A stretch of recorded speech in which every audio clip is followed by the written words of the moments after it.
Hello students, welcome at Educare. This is Bihani and we are going to see in math session today straight lines in two dimensions.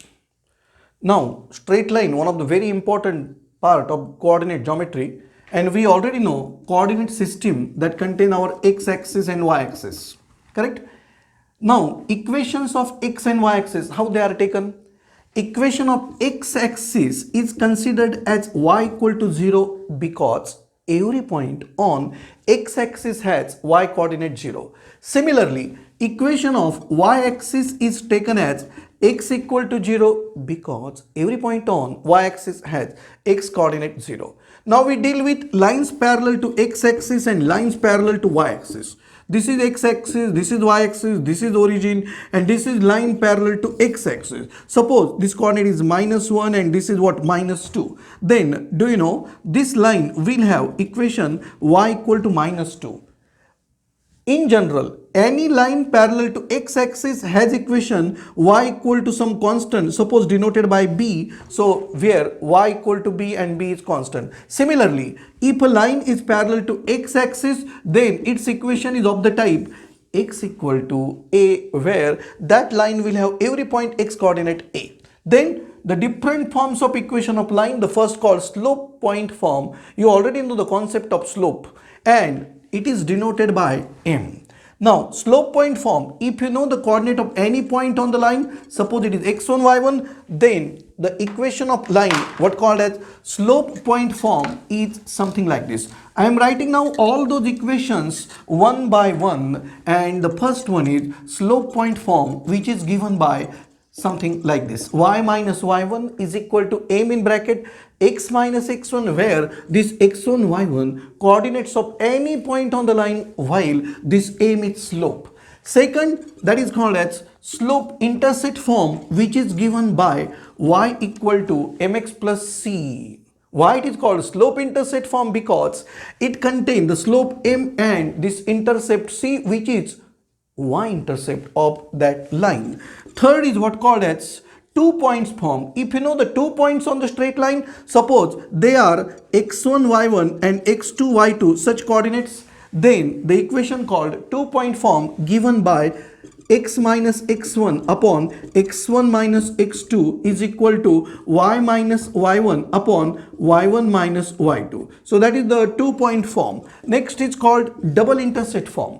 Double intercept form, as the name indicate, double intercept means it contains two intercept and it is given by x upon a plus y upon b is equal to 1, where a is x intercept, b is y intercept. Then the next called as normal form. Normal form is something like this: x cos alpha plus y sin alpha is equal to p, where alpha is inclination of line, which is inclination of perpendicular of line, and p is this RHS p, perpendicular distance from origin to the line. And the next and last called general form of equation of line is given by ax plus by plus c equal to 0. This is general equation called because all these forms can be converted in this form, or this general form can be converted into any form. Remember, for this general form ax plus by plus c equal to 0, that line has slope minus a upon b, x intercept minus c upon a, y intercept minus c upon b. Then what is the inclination and slope of a line? That relationship. Inclination is the angle made by that line with positive direction of x-axis. If it is denoted by theta, then slope of that line given by tan theta, means m equal to tan theta, where we know m is the slope of line. The next topic there, acute angle between two lines. Suppose two lines, they have the acute angle between them as theta, and suppose their slopes are respectively m1 and m2, something like this, which I have written. Before that, I give idea about that what were the xy in all those equations in the previous topic written. Xy represent in every equation general point coordinates, that is the coordinates of any general point. Now if you take slope of line, one line as m1 and slope of other line is m2, and suppose angle between them is theta, then there is a formula called acute angle formula given by something like this: tan theta equal to mod of m1 minus m2 upon 1 plus m1 m2. Now why it is mod taken there? Because the angle is acute angle, and if acute angle is theta, this tan theta should be positive, because acute angle that lies between 0 to 90 degree, and for that tan theta is always positive.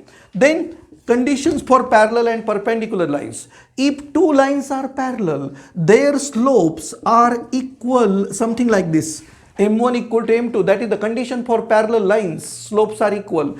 If lines are perpendicular, so this is for parallel lines condition, and now we are seeing the conditions for perpendicular lines, and that condition for perpendicular line is like this: product of slope m1 m2 is always equal to their minus 1. The last topic in our today's discussion is here perpendicular distance formula. How it is given perpendicular distance from a point to a line. Suppose we have such straight line.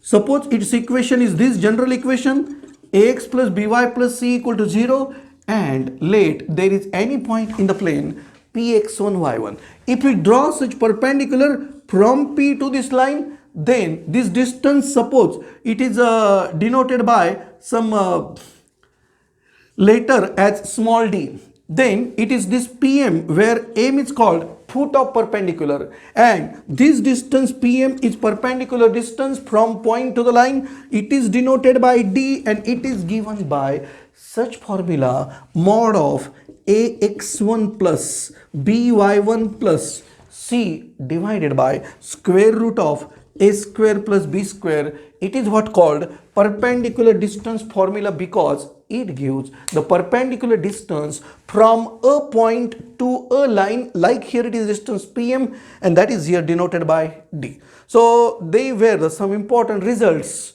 from the straight lines in 2 dimension. There is pair of straight line concept that we'll see in next session. Okay, thanks.